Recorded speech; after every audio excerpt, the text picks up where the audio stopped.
Free Your Inner Guru is a listener-supported show. Supporting the podcast is also designed to support you by keeping the episodes free of ads, but also with rewards for your donation like the Free Your Inner Guru guidebook, a private listener forum, and live monthly Q&A sessions. To become a supporting member, you can visit patreon.com/Free Your Inner Guru. Welcome to Free Your Inner Guru. I'm your host, Laura Tucker.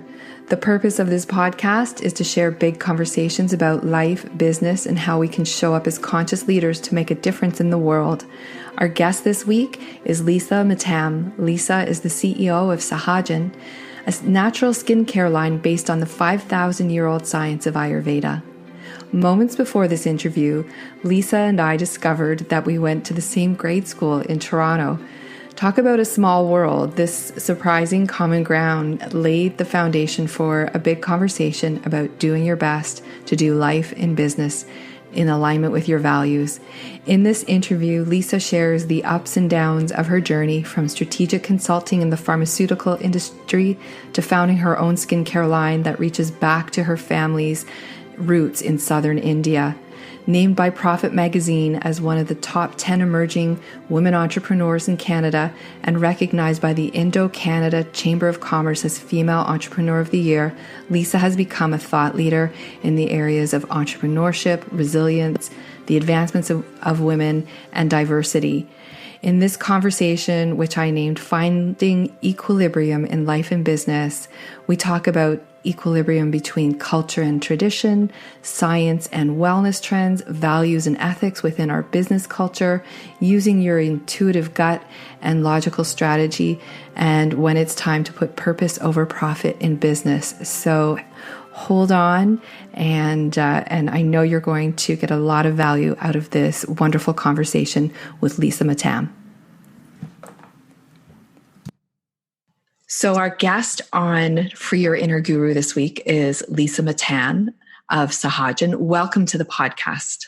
Oh, thank you so much for having me, Laura. Such a pleasure.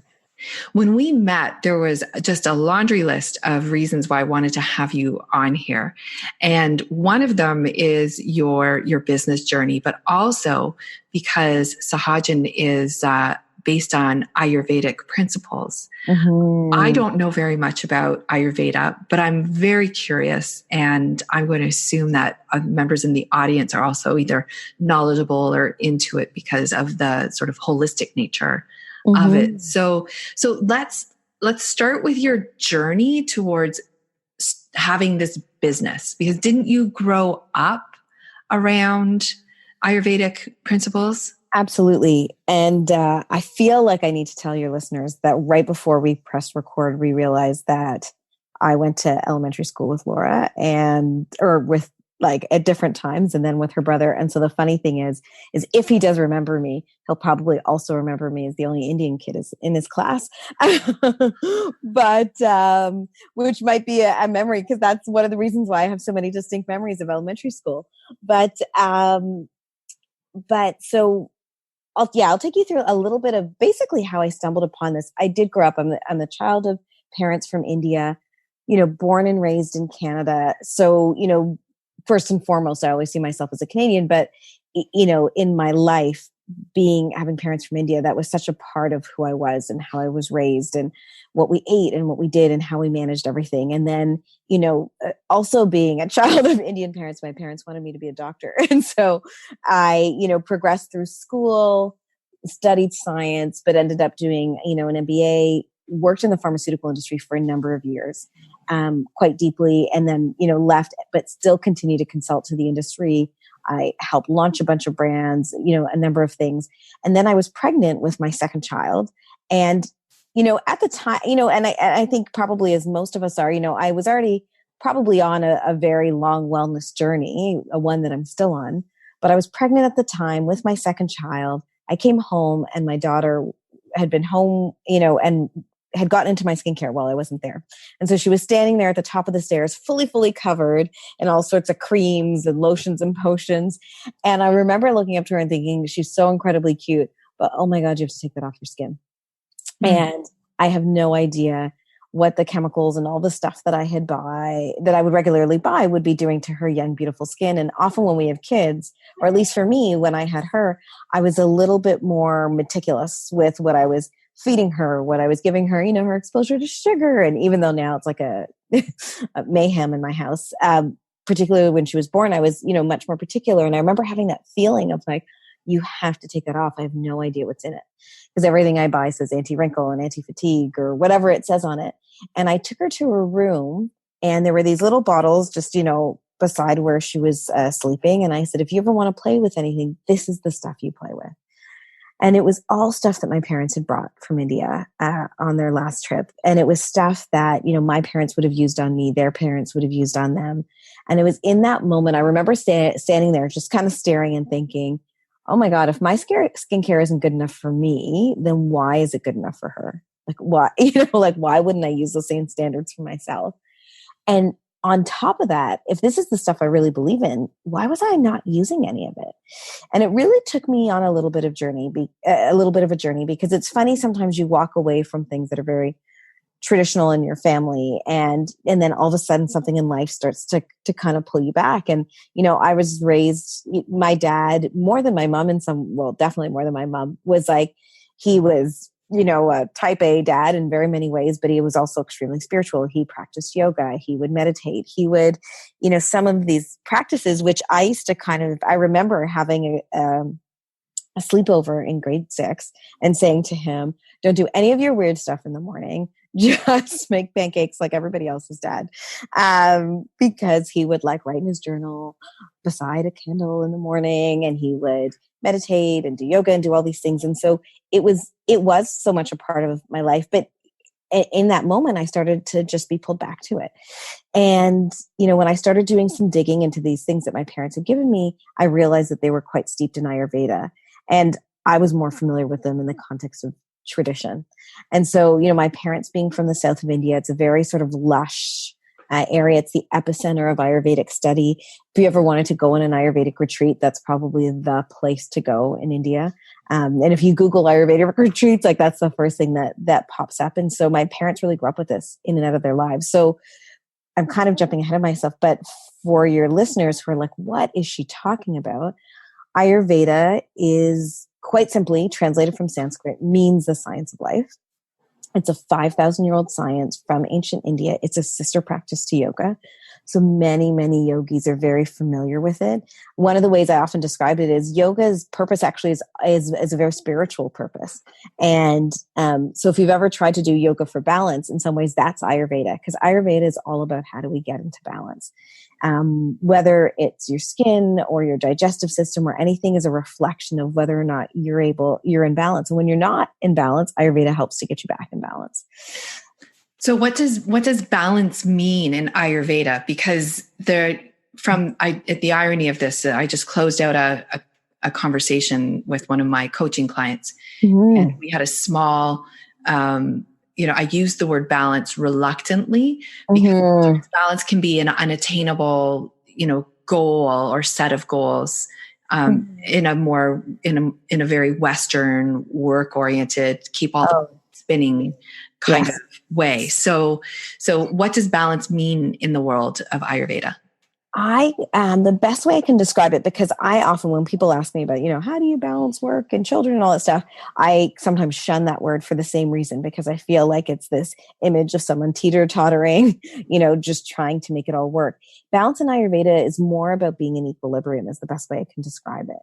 So it's when you go see an Ayurvedic doctor, they look at who you are. They look at obviously your stress level and what you're eating, but they also look at your body type. And they believe, the belief is that there is 3 doshas or 3 energy elements contained within you. And you need to be able to balance those out. And so some moments, for example, there's one dosha, which is called pitta. It's a fire dosha. It's I'm pitta at the core. You can tell by my hands and my actions and my interests. But sometimes everybody needs pitta energy. Even someone who's not pitta, who is about to launch a business, is going to need that energy. But then once you pull at that energy, you need something to pull it back almost. And so it's about recognizing who you are. It's very much, the best way to describe it is it's about being intuitive. And when you when you need help, you go see an Ayurvedic doctor to help you with that, because it's about saying, it's hot outside. Am I going to have soup or am I going to have watermelon? Because watermelon's going to cool me down, and that's going to help me stay a little bit more in equilibrium. And it's knowing yourself well enough to also understand those differences. So I feel like I've just made it more complicated than it is. But the most beautiful part of Ayurveda for me is, and someone coming from the pharmaceutical industry, and I actually believe wholeheartedly in medicine and pharmaceuticals and all those things. But what I think those elements sometimes neglect is like the proactive, the prophylactic. How do you manage your own healthcare? How do you become, versus saying like, now I'm sick, what do I do? Saying like, how do I live a life that's well? And how do I contribute to a life that's well? And by understanding who you are and how to eat and how to do a number of things that Ayurveda would have, like, you have a stomach ache, here's a tea that you should drink, or here's herbs that you should take. There's the ancient Vedas really prescribe that. But at its very core, even if you didn't want to learn all of those things, it's about understanding you and what you need to be healthy. So does that mean that you said that a person might have a lot of pitta energy? Mm-hmm. That implies that there's other people who do not, like that it's Absolutely. not their primary. Is that? Absolutely. Sometimes I like to think of it. I've done a lot of certifications in like Myers-Briggs or things like that. And so it's kind of the same. It's like we're all made up of these different energies, just in different proportions. So I may swing over the top on pitta, which is fire, which you can see in my skin and my behavior. People with a fire energy, a lot of their ailments tend to present themselves in the stomach, like poor digestion, all of that kind of stuff, because everything's sort of fiery. And so, and there's sort of pitta in its good place, but then there's like when you've gone too far over the edge. And if you've ever done, and I know you do a lot of leadership development type of work, or, you work a lot with, it's the same thing. It's like we can all swish, or sort of move fluidly between different types or different energies. But ultimately, you need to be what's in balance for you. So what's in balance for me and what's in balance for you would be totally different. So now take us through the how you decided to integrate Ayurveda into a business for yourself, because you did say you were in the pharmaceutical industry. So absolutely. I'm making an assumption there that you were an employee of a company, not an entrepreneur at that point. Yeah. So I was actually self-employed, but I was a consultant. So I definitely felt, I was self-employed, but this was very different because I wasn't creating a product, or the products that I was creating were strategies and stuff like that. So this is very different. And it, in hearing even me talk about Ayurveda, what I wanted to make sure was that this was very simplistic, actually, that people didn't feel like they needed to learn this huge body of knowledge in order to take part. And so really what I truthfully set out to do was that it was in that moment that I was like, oh, I want cleaner, better, more natural skincare. I want to see some of these ingredients that I grew up with, that I trust. And I started looking around, and this was 5 years ago now. And I couldn't find anything like that. I really couldn't. And this was like at the early stages of the clean beauty wave. So I remember going into Sephora and asking one of the associates there, like, can you point me towards a clean brand? And so she did. And I said, well, what makes this clean? And she said something like natural. I said, what makes it natural? And she said, well, it has a tree on it. And I was like, okay, then, and so my sort of nerdiness from pharma came in. And so then I said, okay, here's what I want to do. I can't find what I'm looking for. I'm going to create it, and I'm going to create it because I believe in it. And so what we did was I worked with 2 Ayurvedic doctors in India on the formulations. I hired a pharmaceutical chemist here. So someone who I basically started asking everybody I knew, how could I find a chemist? And so I stumbled upon this lovely, lovely chemist who really understood, obviously, the chemistry of formulation, but really understood the vision of what I was trying to achieve, and was really open to, we would have these phone calls with these people in India. It was crazy, and based on their recommendations. So, for example, with our serum, I would say, okay, I know I want a product that's going to help really bring the glow back to the skin. I want to a product that's going to help to minimize fine lines. It's going to protect the skin. And then they would give us, okay, you need to put this ingredient in at this level and this ingredient in at this level, much like they would traditionally blend something in India. And then we basically built the structure around it. And what's interesting is modern Ayurvedic products in India have become very, very popular. And they said it's headed in the same direction. Like, people still go see their Ayurvedic doctors, but you can't, you can't always get like the fresh, I just made this for you and keep this in the fridge and use it for 7 days. So that was really the basis from where we started. We formulated and to come up with the blends that would work. I had 25 women who I know test, once we got to a place in the lab where we were happy with where we were headed, I had them test and give feedback on the concept, because I also, sometimes things sound really amazing in your head. And then you think, am I the only one who thinks that this is really amazing? And so they gave me tons of feedback. And then after that, we just went, and it's been an incredible experience. And so you launched 5 years ago? So we launched just over 3 years ago. So the process was longer than I think a number of startup brands. And that was a learning for me, because we started really at the lab scale. And what I appreciate now is that many beauty brands go partner with like a lab that's already making skincare and all of those things. So even just the timing of having to get in all the ingredients, I wasn't working with a cosmetic lab where they already had that stuff. And because I was working with very unique ingredients also, sourcing them became, incredibly challenging at the beginning. So I would say likely the first almost full year was getting the formulations right. And then the second year was about finding a partner where we could scale up our production, doing everything from bottles to packaging to figuring out what this all was going to mean. And then we launched from there. What has been the most surprising challenge that you've faced, say, in the 3 years that you've launched? Oh, that's a good one.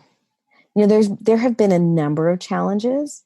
It's funny because sometimes I meet people and they're like, oh my gosh, you have this great business. And I'm very proud of what I've been able to create. But sometimes it's easy to sit in if you only knew what it was like. So there have been many challenges along the way.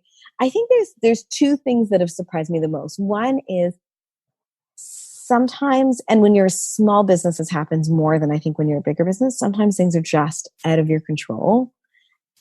And it's so hard. I was a person, so I said I was pitta, so this fiery energy. When I was in pharmaceuticals, I was the youngest brand manager in J&J's biotech company. Like I was a corporate gal, and I got things done and I did things, and to not have, but there would be times where, again, things would be completely out of my control, and obviously how I react to them is within my control, but just being okay with that. And so, everything from, it could be something as small as, yes, we sent you that package and it would be there, but, I remember having an influencer who was very popular in beauty. I sent her a package.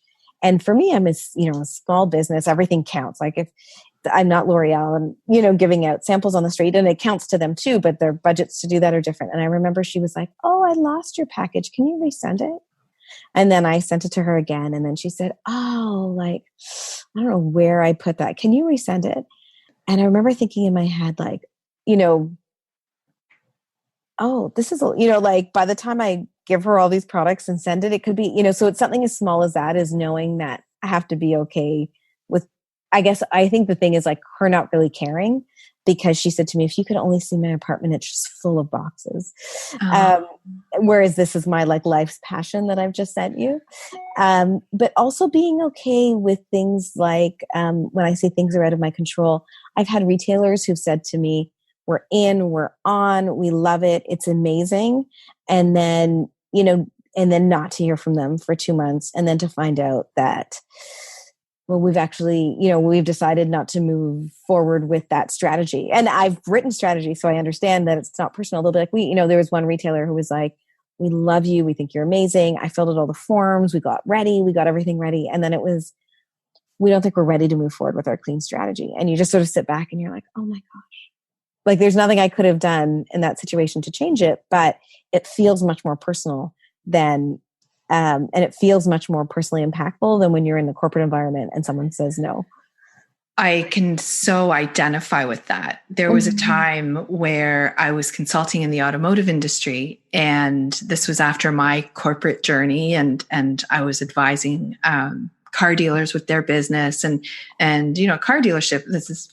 Feels like as far away from Ayurveda and intuition as you could be, and that's probably true, but it wasn't until I owned and operated a gym with my husband. We opened it from scratch and had our own bricks and mortar wellness business that I could really understand what was feasible and doable and had that level of attachment to it. Yeah. Yeah. And you kind of straddle between I'm thinking of, if you're familiar with the 4 agreements, one of the 4 agreements is don't take nothing personally, or don't take anything personally.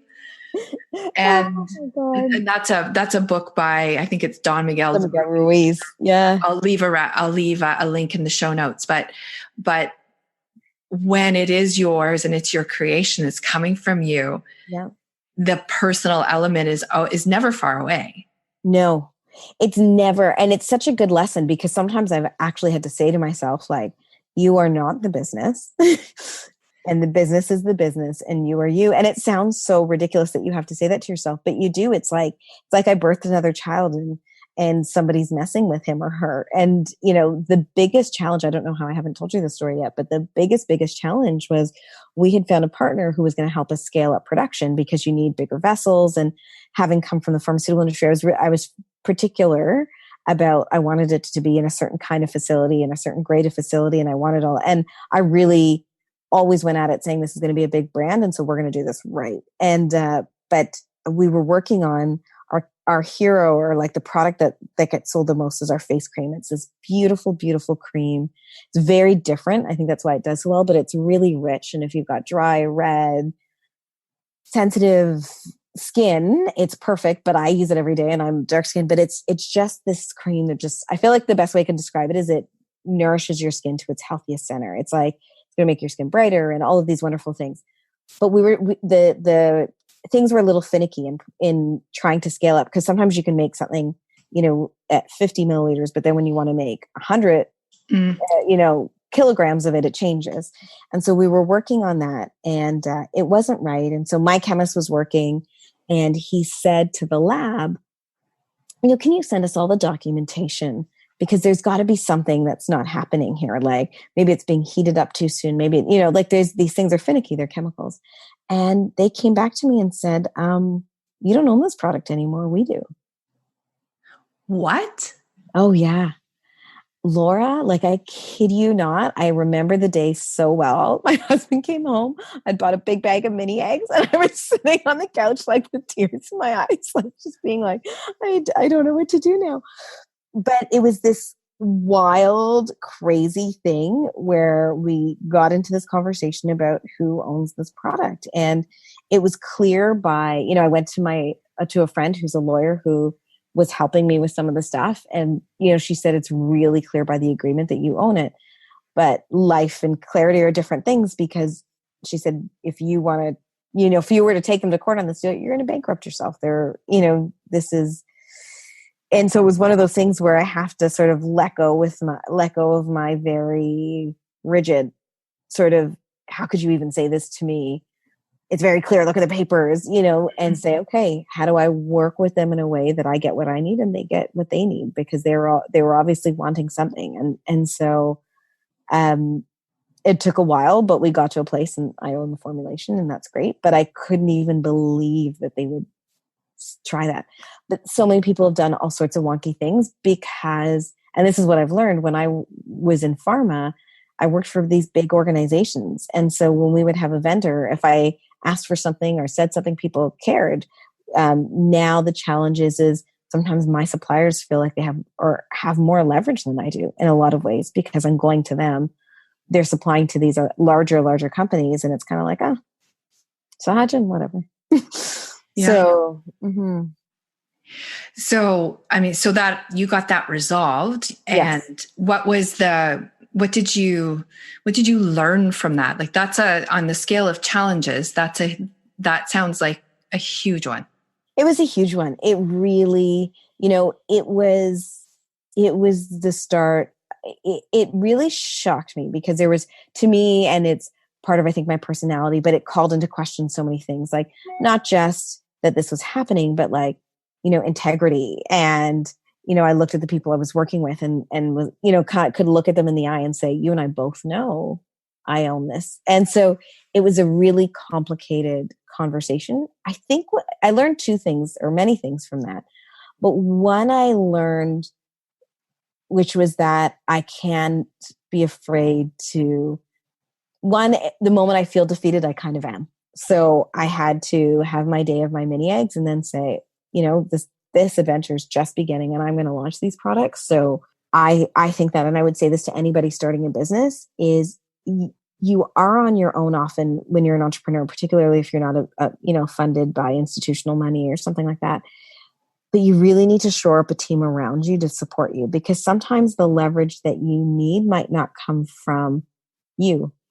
And so for me, and I've been in this situation, I can think of 3 specific times where I had a supplier or a partner who really mistreated me, and I would go in and I would, advocate for myself, and there was nothing wrong with what I was doing, but it needed someone else. And sometimes I think it just needs someone else so that there could be somebody else to be the bad guy. Sometimes it needs someone else because I hate to say it, but sometimes they take other people more seriously.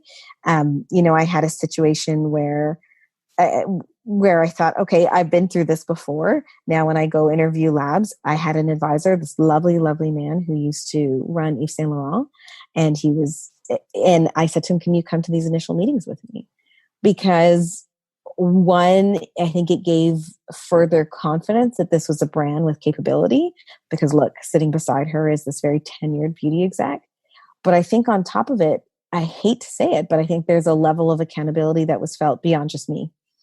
And so I always, will say to people, if they say like, what's the one practical advice, is like, shore up a team, and they might be advisors, they might be friends, whatever, of people who can support you, because that is incredibly important. And then I think the last thing I learned through that was just really, I think that, the shock to me was understanding that not everybody's operating from the same space that I am. I would never do that to somebody. And I think I really struggled with that. Like, how could somebody do that? I spent a lot of time asking that question, and my husband, who's much more practical, would be like, because that's how they operate in business. Hold on. Like, that's how that person is. And I struggled because that's, ethics to me are really important. It really calls in a great element to the conversation, and that's doing business based on values. Yes. And then the heartbreak of realizing that not everybody shares the same values as you. Yes, very much so. And it's hard because you can't always suss out a person's values at the beginning, and you want to. And I think as the business grows and we have, and we're learning and growing and also having more arms and legs and capability, it'll be easier to make those choices. But those choices were not, sometimes when because I remember trying to find labs that would help us. As there's these beautiful stories of brands that like started in people's kitchens, and I think they're amazing. But like, if you've ever tried my cooking, you would never want like anything from my kitchen, and or certainly not the cleanliness. I'm so meticulous about cleanliness that I was like, it's got to be in a beautiful lab where people are wearing hairnets and all these things, but I would meet these great manufacturers who would say, we just don't work with people starting out. It's too hard. We have tons of people who knock on our door and say, I found this mud when I was on vacation. Can you turn it into a mud mask? And so the number of people who would even work with me was very small. And so I didn't have choice in the same way that I probably would now. I think that's an important stage to acknowledge, because I think the wisdom that's there is that you had a dream and a vision. It sounds like you set a really high bar from the outset, but then as you have grown, you're seeing that you'll be able to use your power of discernment when you you choose partners and people as you expand. Absolutely. Absolutely. Do you have strategies, or did you have to develop strategies or a sensibility around you of when you knew you were dealing with people who, or businesses that weren't necessarily playing on the same, rule sheet as you? There's an opportunity for awareness here. Oh, there's an incredible opportunity for awareness, and there's an incredible opportunity, for skill refinement, because yes, you're learning, but you're also, at the end of the day, I am the founder and CEO of this company. And it's amazing, right? Because I'm also sometimes the janitor and the rapper and all sorts of stuff. But you start to sit back and say, okay, and I know I would do this sometimes, and I would say, okay, now I'm looking for partners on X. Like, what questions do I want to ask? What kind of references do I want to ask for? What am I going to ask those people when I do talk to those references? What is my alternative? I always remember when I was doing some work, I think it was for Bayer. I was doing some work for somewhere, and the team got a book, like it was a negotiation book, and I don't know if you've ever read it, but there's this whole thing in negotiation. It's called BATNA. It's like best alternative to a negotiated agreement. And I never understood really contextually. I never paid attention to what it really meant. And now I do all the time, because I think, okay, I'm going to do my due diligence on this, whatever it is. And if it doesn't work, what is my alternative? And how far am I willing to go down this path before it's just not worth it anymore?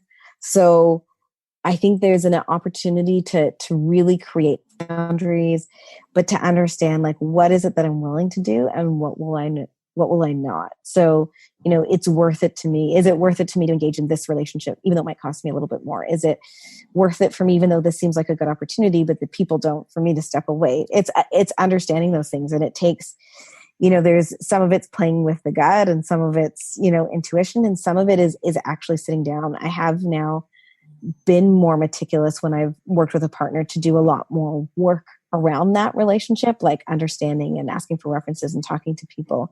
Because now if somebody were to call me, and this has happened, particularly in Toronto, and say, what labs would you recommend? I'd say, I can absolutely answer that question now. And I'd happily do it. But I didn't even have the network in the beauty industry to ask the question. You mentioned using, you said, I think word for word, sometimes it's about the gut, sometimes it's about, a more formalized process.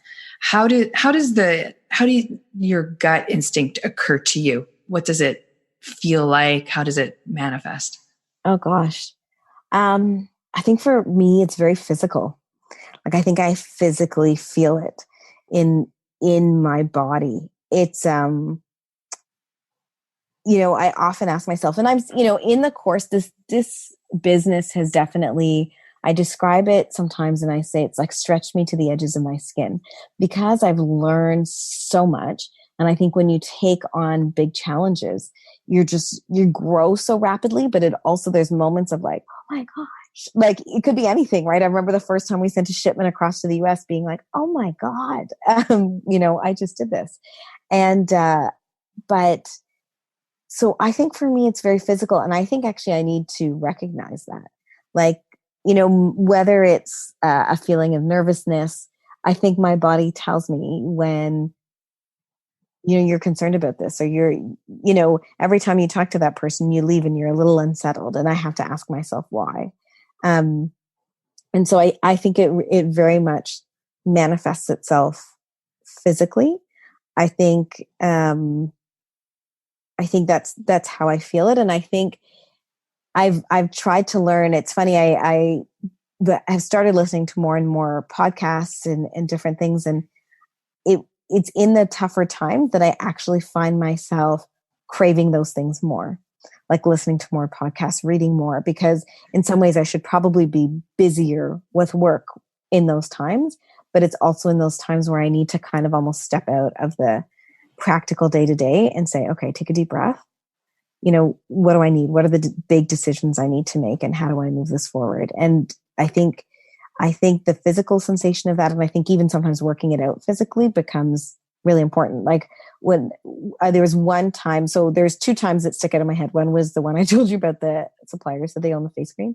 And the other was like another challenge. And I won't get into the detail because it's a long one. But I remember that was the first time that I was like, I want to start listening to podcasts, because I knew I needed to like exercise out my thoughts. And I would go for these long walks at night and just like listen and reflect. And in doing that, it's amazing how much you can work out. And then all of a sudden the answers come. It almost sounds like podcasts as a mindfulness practice. Yeah. Well, I think for me, like I'm also extroverted. And so it's funny. Like I remember someone describing extroversion once on TV, and it's like, yeah, that person still goes for a walk, but they still need like energy coming at them, and that's what it feels like for me. Like it's that feeling of like, oh, wow, I get to walk and I get to learn and I get to think. It begs the answer, what podcasts do you listen to?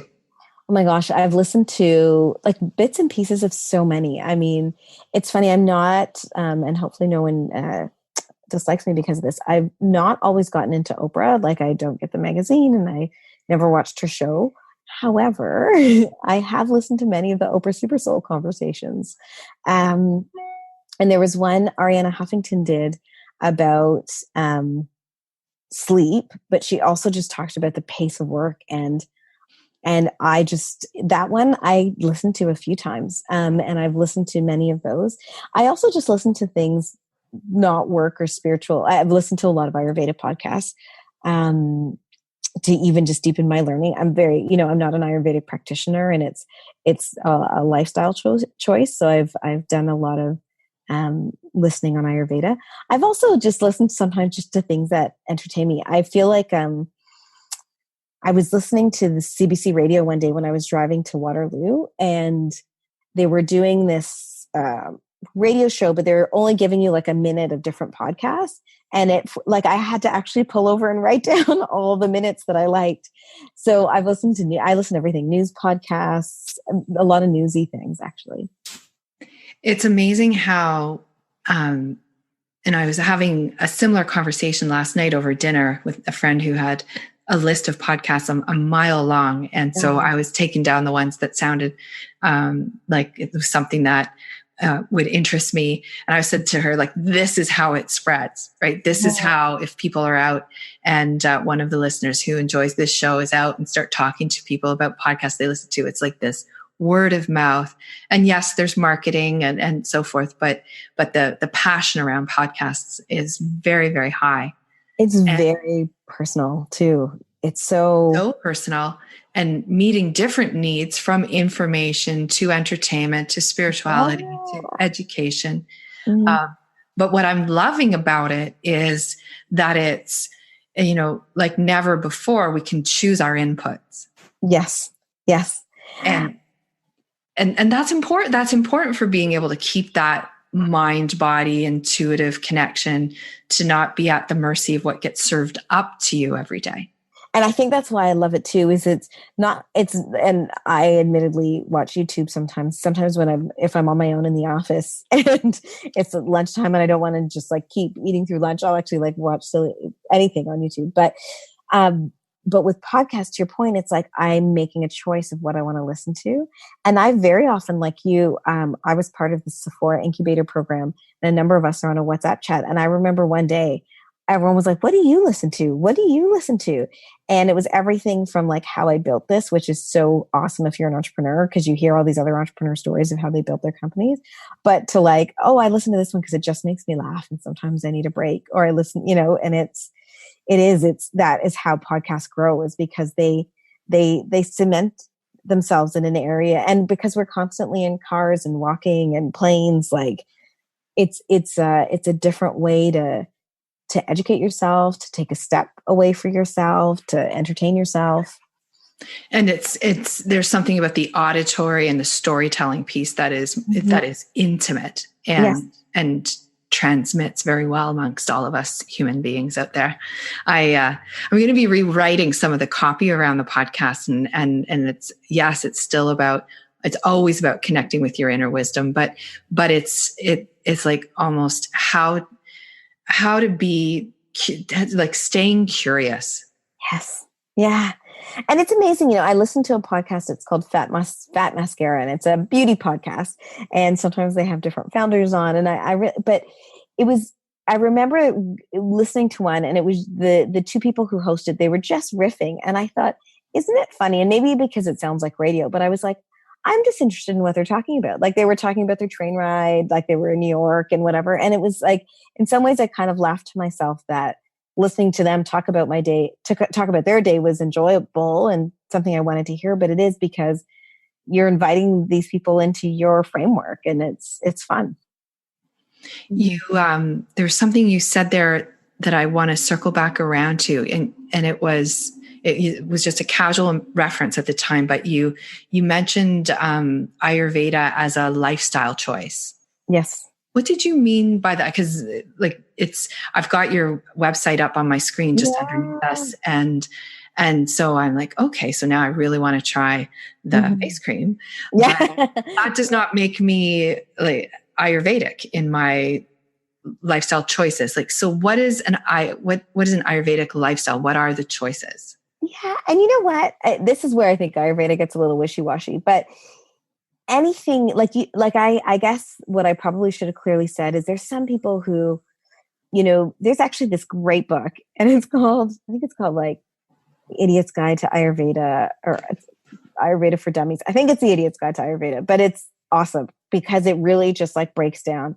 Here's Ayurveda's approach to this. Here's Ayurveda's approach to sleep. Here's Ayurveda's approach to whatever. But what I would say about it being a lifestyle is there's some people actually go and study it so intimately. And those are people who we tap into, whether it's for knowledge for the ingredients and the formulations, because there's a separate body of text just around beauty and life and all of those things. But there's people who have done all the research for life and life management. For me, it's like how I take it is almost the way my family absorbs it, which is what can I learn from this traditional medicine that helps me? So sleep is a big one. I've always been someone who's not been a great sleeper. I've always been someone who sacrifices sleep for anything. Like I was the kind of person in university or even post school who would just like stay up till midnight if there was a friend over and get up at 6. And, but as I get older, I can't continue to do that, and post kids. And I see the difference. And in Ayurveda, there's a very strong belief in sort of daily routine, and that these different energies that we have, so much like we have these energies that I talked to you about, that those also exist during the day. So that you're actually, in Ayurveda, the belief is you're meant to go to sleep at around 10 p.m.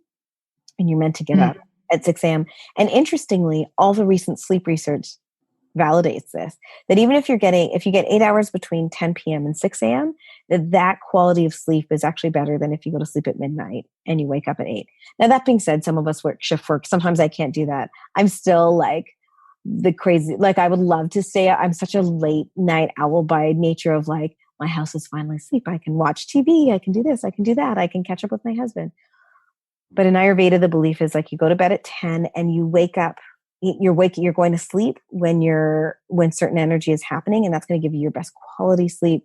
And then you wake up at 6, and the way that you design your day. So you wake up your day and you wake up slowly, because at 6 a.m. time, you're waking up during your kapha energy, which is like sort of the slow moving energy.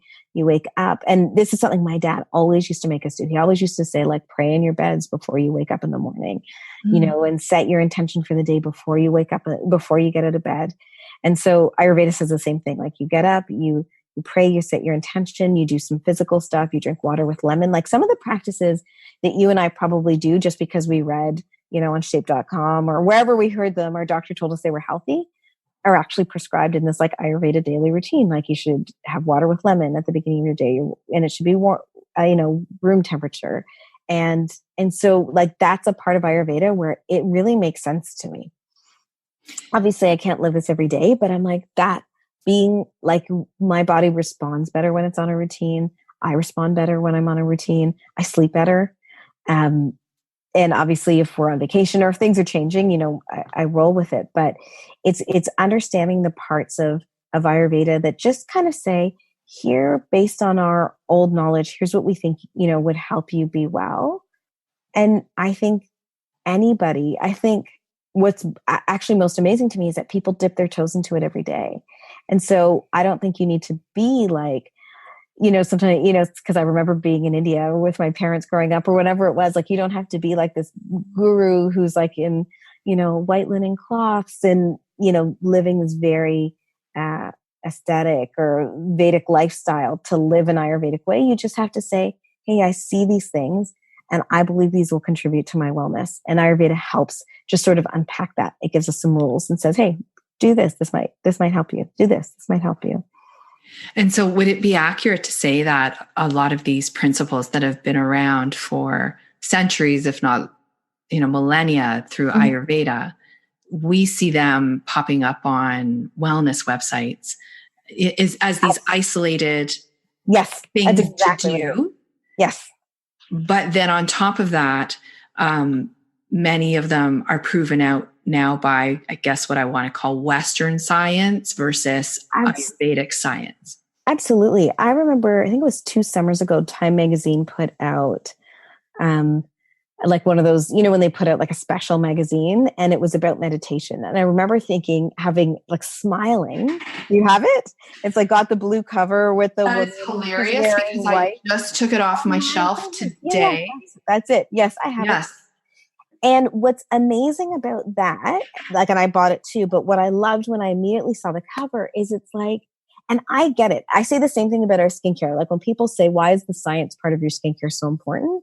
And I say, because, my skincare doesn't involve everything that's Ayurveda, but it just looks at these, energy or life creating plants that Ayurveda talks about. But I came from pharma and I get it. Like we need to see that things are true. So yes, there's an ingredient in the face cream and the serum that's talked about in these ancient Vedic texts, but in science, it tells us it's the most antioxidant rich fruit in the world. What you said is exactly right, is that we are dipping our toes into Ayurveda and its rituals, beliefs, practices every day, but we're seeing them sometimes in its isolation. So, I can remember going to San Francisco and this woman said to me, oh, we have to go here. It's the best place for turmeric lattes. And what is a turmeric latte? It's like turmeric and milk and sometimes with black pepper. That is like old school Indian. You told your mom you weren't feeling well. That's what she made you.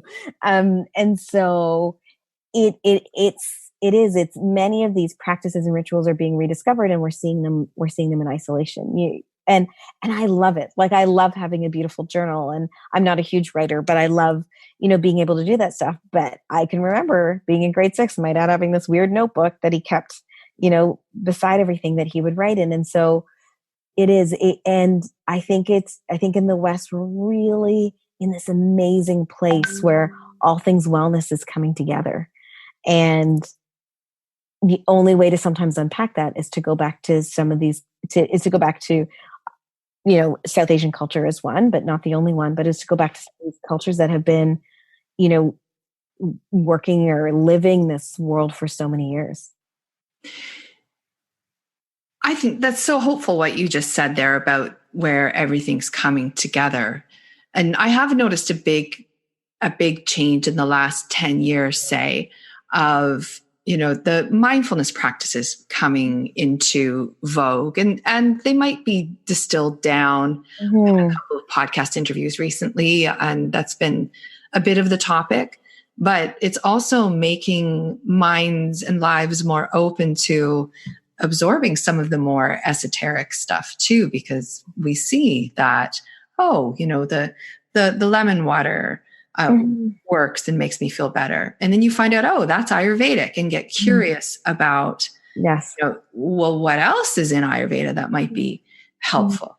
And whatever the body of knowledge, I think it's arrogant to assume that there's only one way to know how to live.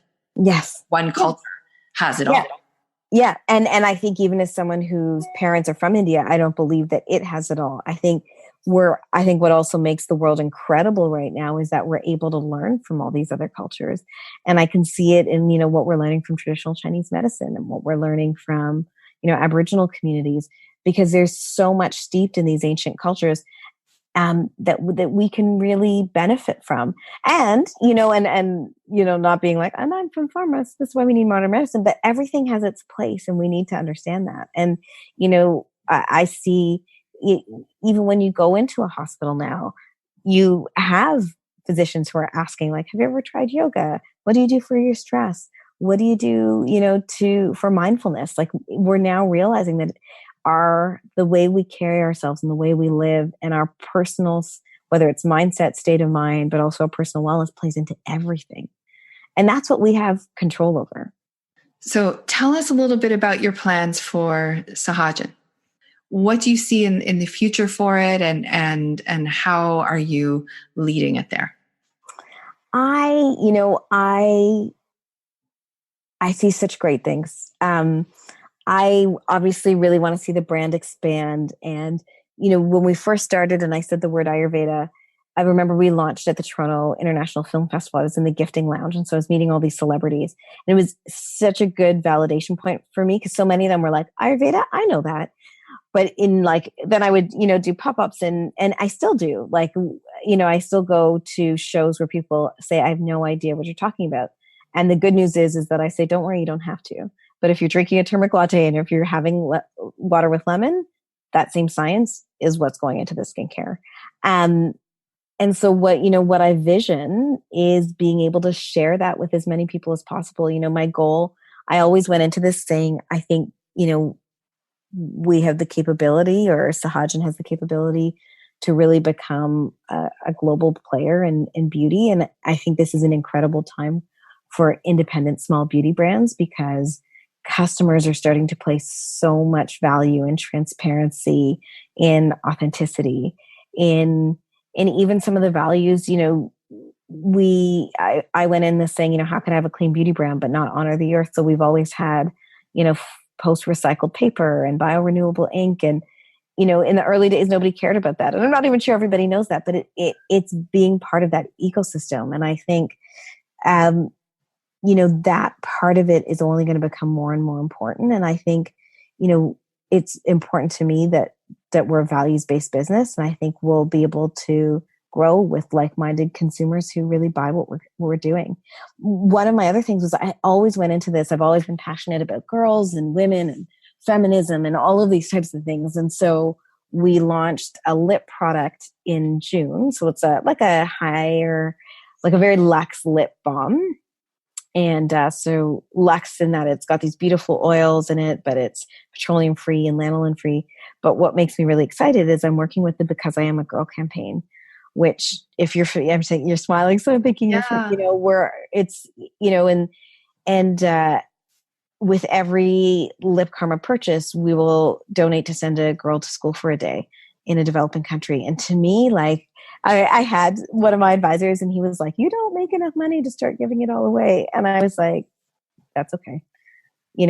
We also have a responsibility to do good, and we have a responsibility to put purpose, over profit sometimes. And that makes me happy. And so, I think we can do a lot of good. I really do. I think we can give women cleaner beauty, healthier beauty.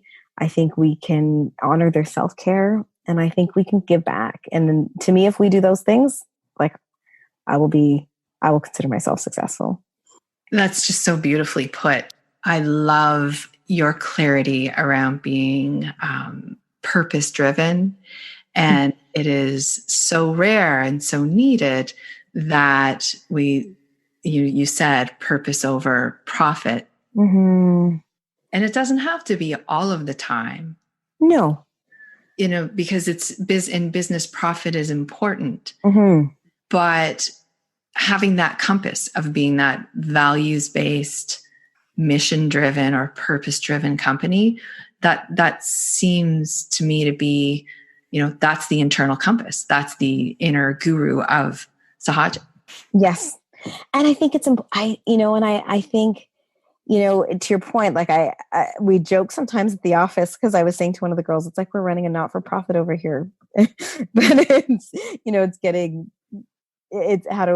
it isn't. But I think, I don't know, maybe it's, some people might call it naivety, but I think if we start with purpose first, we'll do well. And it's about cleaner, better beauty. It's about bringing, much like somebody is starting a cafe and putting a turmeric latte in it, I want to be able to bring that same thing through beauty. And I think we can. Mm-hmm. So I'm so glad to talk to you about it because, it's funny. I think about these things in my head a lot, but I rarely get to say them out loud. And it shows me that it matters. It does matter.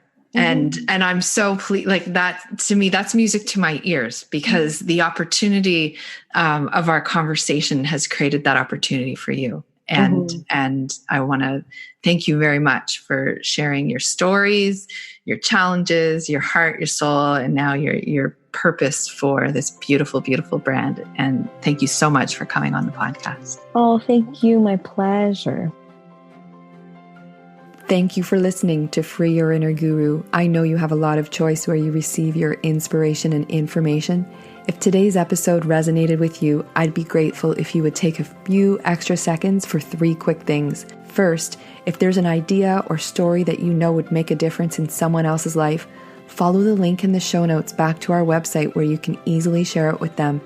Second, subscribe so that you can be part of the ongoing conversation on whatever app or website you're listening on.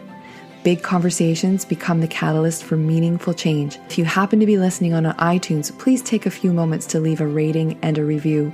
The last thing I'll leave you with is that we are building a community of conscious leaders to engage in big conversations and support the Free Your Inner Guru podcast. To find out more, visit patreon.com/freeyourinnerguru or support.freeyourinnerguru.com. Until next time, I'm Laura Tucker, signing off for Free Your Inner Guru.